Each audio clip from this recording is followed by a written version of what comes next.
Hey everybody, let's talk about squat accessories today. Now, I made a bit of a trolling post on the Facebook fan page last night and said that basically when someone asked me what the best accessory is for squats, I told him squats.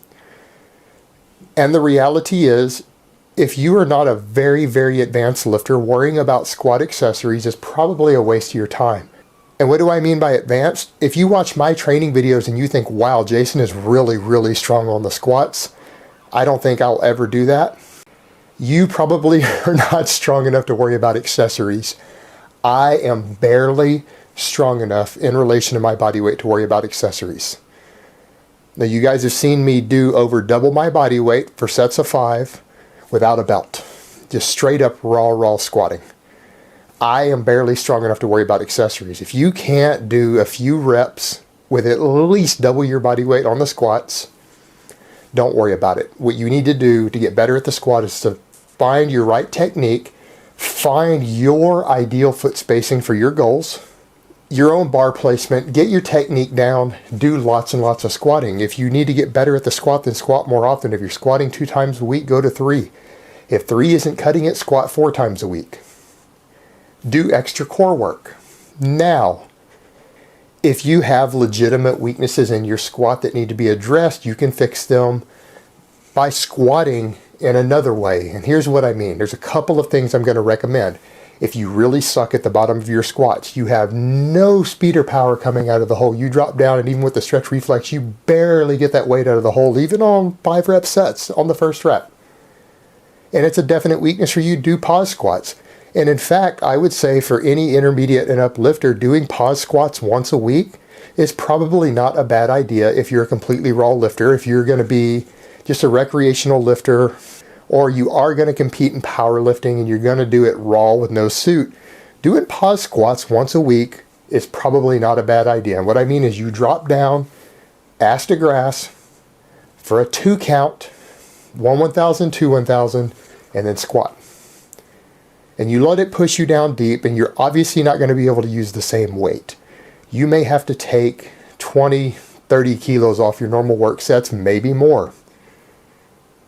And for Americans, that's like 45, 50, 60 pounds. You might have to drop off to do proper pause squats, particularly if you're weak at the bottom, but it will be worth it in terms of generating more power out of the bottom and fixing your weak point. Just don't do them exclusively because you're going to lose your stretch reflex.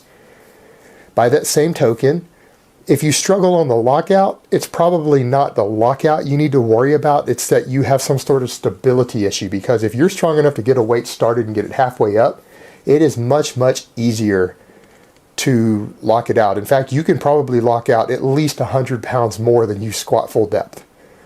So it's not an issue of lockout strength. It's that you either have bad bar speed, so you need to get better at squatting out of the bottom, or you have some sort of core weakness to where something in your core or your thoracic erectors or something is giving out, and you're losing a proper bar path on the way up, even if you're doing high rep work, or they're getting fatigued on those final reps, those same stability muscles, and it's causing you to mess up on your rep work. In which case, you probably need more core work, and I would recommend that you do squat lockouts in the rack.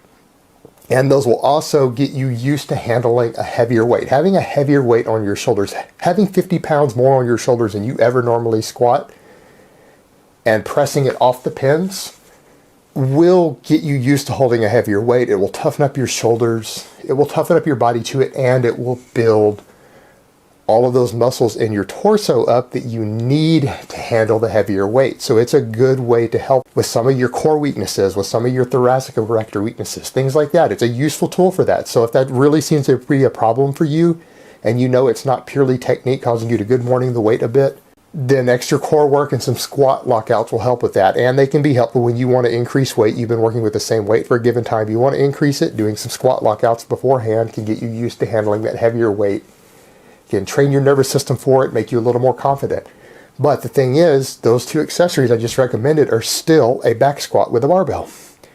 So you're still doing squats. And when you get really advanced and you need accessories, there's no simple guide, because accessories for an advanced lifter are done on a case by case by case basis.